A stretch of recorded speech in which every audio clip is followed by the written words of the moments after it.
आगामी कुंभमेळ्यासाठी नाशिकमध्ये युद्धपातळीवर विकास कामे सुरू आहेत. मात्र या कामांचा दर्जा किती निकृष्ट आहे याचा प्रत्यय पहिल्याच पावसात आला. आनंदवली ते सोमेश्वर दरम्यानचा गंगापूर रोड काही दिवसांपूर्वीच नव्याने तयार करण्यात आला होता.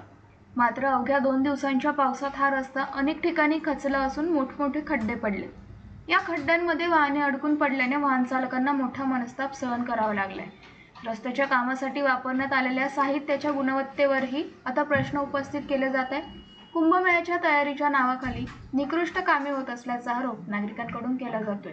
ही जी काय परिस्थिती होती काल, ही नैसर्गिक परिस्थिती नव्हती, तर ही कृत्रिम परिस्थिती या ठिकाणी निर्माण झालेली होती असं माझं रास्त म्हणणं आहे. आणि याच्यामुळे ज्यांच्यामुळे नागरिकांचा जीव धोक्यात गेलेला आहे किंवा काल ही परिस्थिती उद्भवलेली आहे, ज्यांनी हे निसर्गाने यांचं जे काही पितळ आहे हे उघडे करताना आपल्याला दिसलेलं आहे.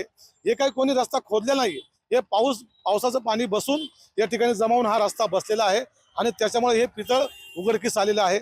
अशा संबंधित ठेकेदारांवरती तात्काळ निलंबनाची आणि त्यांना कायमस्वरूपीचं ब्लॅकलिस्टेड करण्याची कारवाई प्रशासनाने करावी आणि जे कोणी प्रशासनातले अधिकारी या प्रोजेक्टवरती असतील त्यांच्यावर सुद्धा या ठिकाणी नोटीस देऊन त्यांना विचारणा करावी अशी आमची मागणी आहे.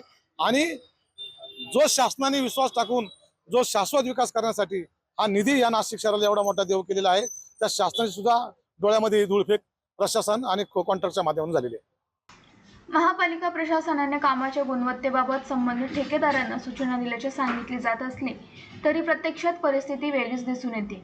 अधिकारी आणि ठेकेदार एकमेकांवर जबाबदारी ढकलत असताना नागरिकांना मात्र त्याचा फटका बसतोय.